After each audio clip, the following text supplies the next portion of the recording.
আসসালামু আলাইকুম ওরহমতুল্লাহি ওবারকাতুহ। আজকের ভিডিওতে আমাদের আলোচনার বিষয়বস্তু হচ্ছে কেয়ামতের আলামত ও বর্তমান জামানা। 1400 বছর আগে রাসূল করিম সাল্লাল্লাহু আলাইহি ওয়াসাল্লামের বর্ণিত প্রতিটি ভবিষ্যৎবাণী সত্য হচ্ছে। অবশ্যই নবী করিম সাল্লাল্লাহু আলাইহি ওয়াসাল্লামের প্রতিটি কথা সত্য। সংশয়বাদীদের নিকট এই ভবিষ্যৎবাণীগুলো ওপেন চ্যালেঞ্জ করছে। কি করে একজন মানুষ এত বছর পূর্বে আজকের সমাজের হুবহু বর্ণনা দিতে পারলেন? অসংখ্য প্রমাণের সাথে এটাও একটা প্রমাণ যে হযরত মুহাম্মদ সাল্লাল্লাহু আলাইহি ওয়াসাল্লাম আল্লাহর প্রেরিত সত্য নবী। তিনি বলে গেছেন, সন্তানরা উগ্র হয়ে যাবে, স্যাটেলাইট টিভি, ইন্টারনেট ইত্যাদির আবিষ্কার হবে। রাসূল সাল্লাল্লাহু আলাইহি ওয়াসাল্লাম বলেছেন, অচিরেই আকাশ থেকে অনিষ্টকর বস্তু বর্ষিত হবে, এমনকি তা জনশূন্য সুদূর মরুপ্রান্তরেও পৌঁছে যাবে। বর্তমান সময়ের রেডিও, ডিশ, টেলিভিশন ইত্যাদি মরুভূমি ও সাগরের মাঝে পৌঁছে গেছে। রাসূল সাল্লাল্লাহু আলাইহি ওয়াসাল্লাম বলেছেন, চাপাবাজি করে মানুষ টাকা আয় করবে, সমাজের নিকৃষ্ট ব্যক্তিরা বাজার দখল করবে, সমকামিতা বিস্তার করবে, নারীদের চরিত্রকে ধ্বংস করার জন্য বিভিন্ন পদক্ষেপ নেওয়া হবে, নতুন নতুন বাদ্যযন্ত্রের উদ্ভাবন হবে। এমনকি তিনি বলেছেন, মিউজিক্যাল ইনস্ট্রুমেন্ট মানুষের মাথায় থাকবে, অর্থাৎ বর্তমান হেডফোন। জারজ শিশুর সংখ্যা বৃদ্ধি পাবে। আমেরিকায় মোট জন্মহারের শতকরা 50% হলো জারজ সন্তান। লাঠি ও জুতার ফিতা মানুষের সাথে কথা বলবে। মালিকের অবর্তমানে বাসায় কি কি হয়েছে তা বর্ণনা করবে। এখানে সিসিটিভি ক্যামেরা, ওয়েবক্যাম, বিভিন্ন গ্যাজেট ও স্মার্টফোনের ইঙ্গিত করা হচ্ছে। মানুষ কাপড় পরেও নগ্ন হবে, মায়ের অবাধ্য হয়ে স্ত্রীর আনুগত্য করবে, প্রকাশ্যে যৌনাচার হবে ইত্যাদি। 1400 বছর পূর্বে মহানবী সাল্লাল্লাহু আলাইহি ওয়াসাল্লাম কিভাবে বলে গেছেন? অবশ্যই তিনি আল্লাহর রাসূল, তার প্রতিটি বাণী সত্য। আর আজ আমরা এ সকল কিছু নিজ চোখে প্রমাণ দেখতে পাচ্ছি। এগুলো হলো আল্লাহর নিদর্শন। তিনি চান বান্দারা তওবা করে ফিরে আসুক। আলামত জানার পরেও কি আমরা ঈমান হারা বা দুর্বল ঈমান রেখে এবং বদামল করেই যাব? এই আলামত আমাদের ঘুম ভাঙানোর জন্য কি যথেষ্ট নয়? আল্লাহ আমাদেরকে সঠিক বুঝ দান করুন। ফিতনাকে ফিতনা হিসেবে চিহ্নিত করতে পেরে বেঁচে থাকার তৌফিক দান করুন, আমিন। আবু হুরায়রা রাদিয়াল্লাহু তাআলা আনহু থেকে বর্ণিত, আল্লাহর নবী সাল্লাল্লাহু আলাইহি ওয়াসাল্লাম বলেছেন, অন্ধকার রাত্রির ন্যায় ক্রমাগত ফিতনা আসার আগে যা আমল করার করে ফেলো। মানুষ তখন সকালে মুমিন থাকবে, বিকালে কাফির হয়ে যাবে, বিকালে মুমিন থাকবে, সকালে কাফির হয়ে যাবে। দুনিয়ার তুচ্ছ লাভের আশায় নিজের ঈমানকে মানুষ বিক্রি করে দেবে। সহিহ মুসলিম। দুনিয়ার জীবন হলো ক্ষণস্থায়ী, অচিরেই কিয়ামত হবে এবং এই ক্ষণস্থায়ী দুনিয়া ধ্বংস হয়ে যাবে। ঈমান ও আমল অনুযায়ী মানুষের মধ্যে জান্নাত ও জাহান্নামের ফয়সালা হবে। প্রত্যেক মুসলিম কিয়ামতে বিশ্বাস রাখে। ঈমানের একটি শর্ত হল অদৃশ্যের প্রতি ঈমান আনা এবং আল্লাহ ও রাসূল সাল্লাল্লাহু আলাইহি ওয়াসাল্লাম থেকে বর্ণিত সকল বিষয়কে সত্য বলে বিশ্বাস করা। কুরআনের অসংখ্য আয়াতে ও হাদিসে কিয়ামত ও কিয়ামতের নিদর্শনাবলী সুস্পষ্টভাবে বর্ণিত হয়েছে। এই নিদর্শন সম্পর্কে জানার মধ্যে রয়েছে অসংখ্য কল্যাণ। প্রথমত, হাদিসে বর্ণিত ভবিষ্যৎবাণীগুলো সত্য হতে দেখলে ঈমান দৃঢ় হয় এবং আমলের প্রতি মন উৎসাহী হয়। দ্বিতীয়ত, ফিতনাকে চেনা সহজ হয় এবং আগত নতুন ফিতনার জন্য মানসিক প্রস্তুতি নেওয়া যায়। কিয়ামতের আলামত দুই রকমের, ক্ষুদ্রতম আলামত ও বৃহত্তম আলামত। ক্ষুদ্রতম আলামতের সংখ্যা অসংখ্য। এর মধ্যে কিছু আলামত ইতিমধ্যে অতিবাহিত হয়েছে, যেমন রাসূল করিম সাল্লাল্লাহু আলাইহি ওয়াসাল্লামের আবির্ভাব, চন্দ্র বিদারণ, বিভিন্ন ভণ্ড নবী দাবিদারদের আগমন ইত্যাদি। এছাড়া বাকি আলামতগুলো প্রকাশিত হচ্ছে এবং সময়ের সাথে সাথে বৃদ্ধি পাচ্ছে। হযরত আবু হুরায়রা রাদিয়াল্লাহু তাআলা আনহু বলেন, রাসূল করিম সাল্লাল্লাহু আলাইহি ওয়াসাল্লাম বলেছেন, যখন রাষ্ট্রীয় মালকে ব্যক্তিগত সম্পদ রূপে ব্যবহার করা হবে, আমানতকে খরচের বস্তু জ্ঞান করা হবে, জাকাতকে বোঝা ও জরিমানা মনে করা হবে, আল্লাহর জ্ঞান ছেড়ে পার্থিব জ্ঞান অর্জন করা হবে, মায়ের অবাধ্য হয়ে স্বামী স্ত্রীর আনুগত্য করবে, পিতাকে দূরে ঠেলে বন্ধু বান্ধবকে আপন মনে করবে, মসজিদে শোরগোল করবে, ফাসেক ব্যক্তি গোত্রের সর্দার হবে, জাতির নিকৃষ্টতম ব্যক্তি তাদের নেতা হবে, ক্ষতির ভয়ে মানুষকে সম্মান করা হবে, হরেক রকমের বাদ্যযন্ত্র ও নর্তকীদের প্রকাশ পাবে, মদ পান বেড়ে যাবে, উম্মতের পরবর্তী লোকেরা পূর্ববর্তী লোকদেরকে গালমন্দ ও অভিশাপ দেবে। এই আলামতগুলো প্রকাশ হতে দেখলে সেই সময় তোমরা অপেক্ষা করো। অগ্নিবায়ু, ভূকম্পন, ভূমিধস, রূপ বিকৃতি, পাথর বৃষ্টি এবং ছিঁড়ে যাওয়া তাসবির দানার মতো দ্রুত একের পর এক কিয়ামতের নিদর্শন সমূহের। হাদিসটি নেওয়া হয়েছে তিরমিজি থেকে। এই সকল আলামত আজ আমাদের সমাজে ব্যাপক হারে পরিলক্ষিত হচ্ছে। মুসলিম উম্মার এক দল আজ বিধর্মীদের অন্ধ অনুসরণ করছে। তাদের সংস্কৃতি, ফ্যাশন, পোশাক পরিচ্ছদ, বেহায়াপনা, আচার আচরণ, মাদক সেবন, সুদযুক্ত লেনদেন ইত্যাদিতে মিশে একাকার হয়ে গেছে। আল্লাহ রাসূল সাল্লাল্লাহু আলাইহি ওয়াসাল্লাম বলেছেন, কিয়ামত সংগঠিত হবে না যতক্ষণ না আমার উম্মত পূর্ববর্তী পথ ভ্রষ্ট জাতির হুবহু অনুসরণ শুরু করবে। তারা যদি এক হাত সামনে গিয়ে থাকে তোমরাও যাবে, তারা যদি এক গজ পেছনে গিয়ে থাকে তোমরাও তাই করবে, এমনকি তারা যদি কোনো সাপের গর্তে প্রবেশ করে থাকে তোমরাও সাপের গর্তে প্রবেশ করবে। একজন সাহাবী জিজ্ঞেস করল, ইহুদি খ্রিস্টানদের মতো? তখন রাসূল করিম সাল্লাল্লাহু আলাইহি ওয়াসাল্লাম বললেন, তা না হলে আর কাদের মতো? হাদিসটি নেওয়া হয়েছে সহিহ বুখারী ও মুসলিম থেকে। উম্মতের এক অংশ মদ পান, ব্যভিচার, মেয়েদের সাথে মেলামেশা, অশ্লীল নৃত্য ইত্যাদি সুস্পষ্ট হারাম বিষয়কে হালাল মনে করছে। রাসূল করিম সাল্লাল্লাহু আলাইহি ওয়াসাল্লাম বলেছেন, অবশ্যই আমার উম্মতের এক দল মদ্যপানে লিপ্ত হবে। ব্যবসার সুবিধার্থে মদের নামকে তারা পরিবর্তন করে দেবে। তাদের মাথার ওপর গান বাজনা এবং নর্তকীদের নৃত্য অনুষ্ঠান শোভা পাবে। আল্লাহ তাআলা তাদেরকে মাটির নিচে ধসিয়ে দেবেন, কতিপয়কে বানর শূকরে পরিবর্তন করে দেবেন। আর এক হাদিসে রয়েছে, অবশ্যই আমার উম্মতের মধ্যে এক দল লোকের আবির্ভাব হবে যারা মেয়েদের সাথে অবাধ মেলামেশা, রেশমি কাপড় পরিধান, মদ্যপান এবং গান বাজনাকে হালাল মনে করবে। সহিহ বুখারী। হাদিসে জিবরিল আলাইহিস সালাম একটি জনপ্রিয় হাদিস। এখানে কিয়ামতের দুটি অন্যতম বড় আলামত বর্ণিত হয়েছে এবং এই আলামত অন্যান্য আলামতের চাইতে বেশি গুরুত্ব বহন করে।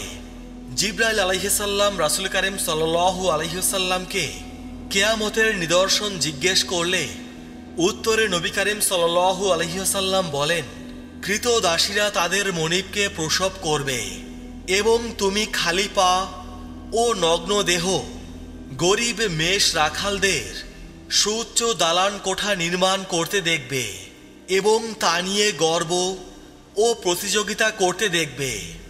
সহিহ মুসলিম। প্রথম আলামতে বোঝানো হয়েছে সন্তানরা মায়ের সাথে চাকরানির মতো আচরণ করবে এবং দ্বিতীয় আলামত স্পষ্ট। অপর হাদিসে এসেছে, দুঃখ কষ্টে জর্জরিত অভাবী লোকদেরকে নেতৃত্বের পদে দেখতে পেলে সেটাই হবে কিয়ামতের আলামত। দুঃখ কষ্টে জর্জরিত, অভাবী, নগ্ন পদ ও নগ্ন দেহ রাখাল বলতে আপনি কাদের বোঝাচ্ছেন? এক সাহাবীর এই প্রশ্নের উত্তরে নবী করিম সাল্লাল্লাহু আলাইহি ওয়াসাল্লাম বলেন, আরব জাতি। মুসনাদে আহমদ। আরবরা গরিব ছিল, পরনে কাপড়ও থাকতো না, কিন্তু তেল আবিষ্কারের পর থেকে আরবিরা প্রচুর সম্পদ লাভ করে এবং উঁচু উঁচু বিল্ডিং বানানোর প্রতিযোগিতায় মেতে ওঠে। এভাবেই তৈরি হয় Burj Khalifa, Mecca clock tower এবং পৃথিবীর সবচেয়ে উঁচু বিল্ডিং কিংডম টাওয়ার। সুউচ্চ বিল্ডিং নির্মাণের প্রতিযোগিতার পাশাপাশি মসজিদ সজ্জিতকরণ নিয়েও প্রতিযোগিতা হবে। রাসূল সাল্লাল্লাহু আলাইহি সাল্লাম বলেন, কিয়ামত সংগঠিত হবে না যতক্ষণ না মানুষ মসজিদ নিয়ে প্রতিযোগিতায় মেতে ওঠে। অন্যত্র রাসূল করিম সাল্লাল্লাহু আলাইহি সাল্লাম বলেছেন, যখন তোমরা মসজিদগুলোকে নকশা করবে, কুরআনের আয়াতগুলোকে কারুকার্য মণ্ডিত করবে, তখন তোমাদের ধ্বংস কাছিয়ে যাবে। ইবনে আবু দাউদ। এই বিষয়ে আরেকটি চমৎকার হাদিস রয়েছে। হাদিসটি সমাজের পাপের সাথে মসজিদের সুসজ্জিতকরণের একটি ইতিবাচক সম্পর্ক সুন্দরভাবে তুলে ধরছে। ইবনে আব্বাস রাদিয়াল্লাহু তাআলা আনহু বর্ণনা করেন, রাসূল করিম সাল্লাল্লাহু আলাইহি সাল্লাম বলেছেন, যখন কোনো সম্প্রদায়ের পাপ বেড়ে যায় তখনই সমাজের মসজিদগুলো সুসজ্জিত হয়, আর দাজ্জালের আবির্ভাবের সময় ঘনিয়ে না আসা পর্যন্ত মসজিদগুলো সুসজ্জিত হবে না। সমাজে অশ্লীলতার প্রসার পাচ্ছে এবং এমন এক নারী সম্প্রদায় তৈরি হয়েছে যারা কাপড় পরেও নগ্ন থাকে। তারা এমন কাপড় পরে যা তাদের নগ্নতাকে আরও বেশি করে প্রকাশ করছে। বর্তমান সমাজে নারীদের অধিকাংশ পোশাক হল নগ্নতা ফুটিয়ে তোলার পোশাক, পাশাপাশি ব্যাপক আকারে ব্যভিচার প্রকাশ পাচ্ছে, প্রকাশ্যে যৌনাচার চোখে পড়ছে। নবী করিম সাল্লাল্লাহু আলাইহি সাল্লাম বলেছেন, দুই প্রকার জাহান্নামী সম্প্রদায় আমি এখনো দেখিনি, ষাঁড়ের লেজ সদৃশ চাবুক দিয়ে মানুষকে প্রহারকারী অত্যাচারী সম্প্রদায়। 2, কাপড় পরবে কিন্তু তবুও নগ্ন থাকবে এমন নারী সম্প্রদায়। আবেদন সৃষ্টি করতে তাদের মাথাগুলো এক পাশে ঝুঁকিয়ে দেবে, তাদের মাথাগুলো উটের কুজের মতো উঁচু দেখাবে। এ দুটি দলের কখনো জান্নাতে প্রবেশ তো দূরের কথা, জান্নাতের সুঘ্রাণও কপালে জুটবে না। অন্য হাদিসে এসেছে, রাস্তাঘাটে খোলামেলা যৌনাচার চোখে পড়বে, বাধা দেওয়ার কেউ থাকবে না। সেই কালের সর্বোৎকৃষ্ট ব্যক্তি সেই যে সাহস করে বলবে, রাস্তা থেকে সরে গিয়ে একটু আড়ালে যদি এই কাজ করতে তাহলে ভালো হতো। সেকালের সেই ব্যক্তি এই কালের তোমাদের আবু বকর উমর সদৃশ। মুস্তাদরাকে হাকিম। দিনের প্রাথমিক জ্ঞান অর্জন করা প্রত্যেক ব্যক্তির ওপর ফরজ, কিন্তু সমাজের নতুন প্রজন্মের বিরাট অংশ সঠিকভাবে নামাজ আদায় করতে জানে না। ধীরে ধীরে এই সমস্যা গুরুতর হচ্ছে। দ্বীনি বিষয়ে মূর্খতা হলো কিয়ামতের নিদর্শন। নবী করিম সাল্লাল্লাহু আলাইহি ওয়াসাল্লাম বলেন, নিশ্চয়ই কিয়ামতের পূর্ব মুহূর্তে ইসলামের জ্ঞান উঠে যাবে এবং মূর্খতা ছেয়ে যাবে। অন্যত্র আল্লাহ রাসূল সাল্লাল্লাহু আলাইহি ওয়াসাল্লাম বলেন, এমন এক কাল আসবে যখন মানুষ জানবে না নামাজ কি, রোজা কি, সাদকা কি। বুখারী। আরেকটি আলামত হলো কুরআন পাঠ করে দুনিয়া আশা করা। নবী করিম সাল্লাল্লাহু আলাইহি ওয়াসাল্লাম বলেন, অচিরেই একদল লোকের আবির্ভাব হবে যারা সুমধুর কণ্ঠে কুরআন পড়ার চেষ্টা করবে। আখিরাতের পরিবর্তে দুনিয়াতেই তারা এর বিনিময়ে আশা করবে। আবু দাউদ। ব্যবসা বাণিজ্যের ব্যাপক হারে প্রসারতা, নারীদের ব্যবসায় অংশগ্রহণ, সিন্ডিকেট, আত্মীয়তার সম্পর্ক ছিন্নকরণ হল কিয়ামতের অন্যতম আলামত। রাসূল সাল্লাল্লাহু আলাইহি ওয়াসাল্লাম বলেন, কিয়ামতের পূর্ব মুহূর্তে ব্যক্তি বিশেষে সালাম দেয়া হবে, বাণিজ্য ব্যাপক হয়ে যাবে, এমনকি ব্যবসায় স্ত্রী স্বামীকে সহযোগিতা করবে, আত্মীয়তার বন্ধন ছিন্ন করা হবে, তাদের খোঁজখবর নেয়ার সময় থাকবে না, মিথ্যা সাক্ষ্য মহামারীর আকার ধারণ করবে, সত্য সাক্ষ্য গুম করা হবে এবং লেখালেখি বেশি হতে থাকবে। মুসনাদে আহমদ। কিয়ামত যত নিকটবর্তী হবে সংঘাত ও হত্যাকাণ্ডের সংখ্যা তত বাড়তে থাকবে। এমনকি নিহত ব্যক্তি জানবে না কেন তাকে হত্যা করা হয়েছে, আর হত্যাকারীও জানবে না কেন সে হত্যা করছে। হাদিসে এসেছে, সময় দ্রুত অতিবাহিত হবে, মানুষের আমল কমে যাবে, অন্তরে কার্পণ্যতা সৃষ্টি হবে এবং অধিক হারে সংঘাত অর্থাৎ হত্যাযজ্ঞ ঘটতে থাকবে। আধুনিক প্রযুক্তির যুগে ম্যাস ডিস্ট্রাকশন ওয়েপন ব্যবহার করে কয়েক সেকেন্ডে হাজারো মানুষকে হত্যা করা হচ্ছে। ইতিহাসের সকল হত্যাকাণ্ডের যোগফলের চাইতে 2 বিশ্বযুদ্ধ ও বর্তমান যুদ্ধে নিহত হওয়া লোকের সংখ্যা বেশি। সবচাইতে বেশি নিহত হচ্ছে নিরীহ মুসলিমরা।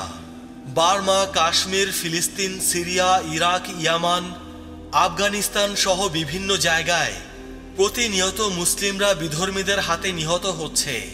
রাসূল করিম সাল্লাল্লাহু আলাইহি ওয়াসাল্লাম বলেছেন, শীঘ্রই মানুষ তোমাদেরকে আক্রমণ করার জন্য আহ্বান করতে থাকবে, যেভাবে মানুষ তাদের সাথে খাবার খাওয়ার জন্য একে অন্যকে আহ্বান করে। জিজ্ঞেস করা হলো, তখন কি আমরা সংখ্যায় কম হব? আল্লাহ রাসূল সাল্লাল্লাহু আলাইহি ওয়াসাল্লাম বললেন, না, বরং তোমরা সংখ্যায় হবে অগণিত, কিন্তু তোমরা সমুদ্রের ফেনার মতো হবে, যাকে সহজেই সামুদ্রিক স্রোত বয়ে নিয়ে যায়। এবং আল্লাহ তোমাদের শত্রুর অন্তর থেকে তোমাদের ভয় ভীতি দূর করে দেবেন এবং তোমাদের অন্তরের মধ্যে আল ওয়াহান ঢুকিয়ে দেবেন। জিজ্ঞেস করা হলো, হে আল্লাহ রাসূল, আল ওয়াহান কি? উত্তরে নবী করিম সাল্লাল্লাহু আলাইহি ওয়াসাল্লাম বললেন, দুনিয়ার প্রতি ভালোবাসা এবং মৃত্যুকে অপছন্দ করা। মুসনাদে আহমদ। হারাম উপার্জন ও সুদ মহামারীর আকার ধারণ করবে। ব্যবসা বাণিজ্যের সাথে ইসলামের কোনো সম্পর্ক আছে বলে মানুষ মনে করবে না। হারাম হালালের চিন্তা না করে দেদারসে ব্যবসা করবে। মানুষের ওপর এমন যুগ অবশ্যই আসবে যখন মানুষ পরোয়া করবে না যে কিভাবে সে মাল সম্পদ অর্জন করছে, হালাল নাকি হারাম উৎস থেকে। সহিহ বুখারী। এবং সমাজের রন্ধ্রে রন্ধ্রে সুদে পৌঁছে যাবে। আল্লাহ রাসূল সাল্লাল্লাহু আলাইহি ওয়াসাল্লাম বলেছেন, মানুষের জীবনে এমন একটি যুগ আসবে যখন তারা সুদ খাবে। বর্ণনাকারী বলেন, এ কথা শুনে রাসূল করিম সাল্লাল্লাহু আলাইহি ওয়াসাল্লামকে জিজ্ঞেস করা হলো, সমস্ত মানুষ কি সুদ খাবে? উত্তরে তিনি বললেন, তাদের যে লোক সুদ খাবে না, সুদের ধুলা তাকেও গ্রাস করবে। আবু দাউদ। আমরা যেন কিয়ামতকে জোর করে টেনে আনতে চাচ্ছি। সত্যনবী সাল্লাল্লাহু আলাইহি ওয়াসাল্লাম বলে গেছেন, এমন এক সময় আসবে যখন মানুষকে হারাম কিংবা বিদায় কোনো একটিকে বেছে নিতে বাধ্য করা হবে। বর্তমানে এটা হচ্ছে। কোম্পানি বা ব্যবসা প্রতিষ্ঠানে কোনো হারাম সুদ লেনদেন, ঘুষ, পর্দা করতে না পারা, মদ বা মাদক সেবন করা, অনৈতিক ও মিথ্যার আশ্রয় নেওয়া ইত্যাদি হারাম কাজ করতে বাধ্য করা হচ্ছে। তাদের কথা, হারাম কাজ করো নয়তো বিদায় নাও। হাদিসের বাকি অংশে রাসূল সাল্লাল্লাহু আলাইহি ওয়াসাল্লাম আমাদেরকে উপদেশ দিয়েছেন, তোমরা যারা সেদিন বেঁচে থাকো বিদায়কে হারামের ওপর প্রাধান্য দিও। মুসনাদে আহমদ। ইসলামের মৌলিক সিঁড়িগুলো এক এক করে ভেঙে পড়বে। তার মধ্যে সর্বোত্তম হচ্ছে কোরআনের শাসন ও সর্বশেষ নামাজ। বর্তমানে বিশ্বের 10% মুসলিমও নামাজ পড়ে না। নবী করিম সাল্লাল্লাহু আলাইহি ওয়াসাল্লাম বলেন, অবশ্যই ইসলামের স্তম্ভগুলো একে একে ভেঙে পড়বে। একটা ভেঙে যাওয়ার সাথে সাথে মানুষ অপর স্তম্ভকে ধরে ফেলবে। সর্বপ্রথম ভাঙবে কোরআনের শাসন এবং সর্বশেষে ভাঙবে নামাজ। মুসনাদে আহমদ। এই সকল আলামতের ব্যাপকতা প্রতিনিয়ত বৃদ্ধি পাচ্ছে।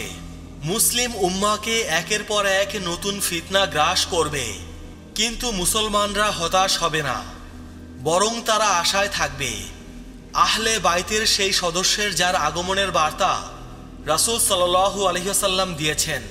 রাসূল সাল্লাল্লাহু আলাইহি ওয়াসাল্লাম বলেছেন, পৃথিবীর জীবন সায়ান্নে যদি একটি মাত্র দিন অবশিষ্ট থাকে, তবে সেই দিনটিকে আল্লাহ দীর্ঘ করে আমার পরিবারস্থ একজন ব্যক্তিকে প্রেরণ করে ছাড়বেন, তার নাম আমার নাম এবং তার পিতার নাম আমার পিতার নামের মতো হবে। ইমাম মাহদির আগমন হলো এক অন্যতম আলামত। তিনি আবারও মুসলিমদের এক পতাকার তলে জড়ো করবেন। তাকে সাহায্য করবে খোরাসানের কালো পতাকাবাহী দল, যার নেতৃত্বে মুসলিমরা যুদ্ধ করবে। এক ভয়াবহ যুদ্ধ হবে। হাদিসে এই যুদ্ধকে বলা হয়েছে মালহামা। যুদ্ধে প্রতি 100 জনে 99 জন মারা যাবে। মুসলিমরা পুনরায় কনস্টান্টিনোপল জয় করবে। হাদিসে এসেছে, জেরুজালেমের উন্নতি মদিনার বিনাশের কারণ হবে। মদিনার বিনাশ মালহামার সূচনা করবে। বিশ্বযুদ্ধের সূচনা মানে কনস্টান্টিনোপল বিজয়, এবং কনস্টান্টিনোপল বিজয় মানে দাজ্জালের আত্মপ্রকাশ। আবু দাউদ। এক সময় খবর আসবে ইয়াজুজ মাজুজ বের হয়ে আসছে। ঈসা আলাইহিসসালাম মুসলিমদের নিয়ে এক পাহাড়ের ওপরে অবস্থান নেবেন। এরপর পশ্চিম আকাশে সূর্য উঠবে। এটার অর্থ হলো এখন থেকে আর কারো তওবা কবুল করা হবে না। এরপরেই হবে কিয়ামত। ইসরাফিল আলাইহিসসালাম সিংহায় ফুৎকার দেবেন। হযরত হুযায়ফা রাদিয়াল্লাহু তাআলা আনহু বলেন, আমরা পরস্পর আলাপরত ছিলাম। নবী করিম সাল্লাল্লাহু আলাইহি ওয়াসাল্লাম এসে জিজ্ঞেস করলেন, তোমরা কি আলোচনা করছিলে? সবাই বলল, কিয়ামত প্রসঙ্গে। তখন নবী করিম সাল্লাল্লাহু আলাইহি ওয়াসাল্লাম বললেন, কিয়ামত সংগঠিত হবে না যতক্ষণ না তোমরা 10টা বৃহত্তম আলামত দেখতে পাও।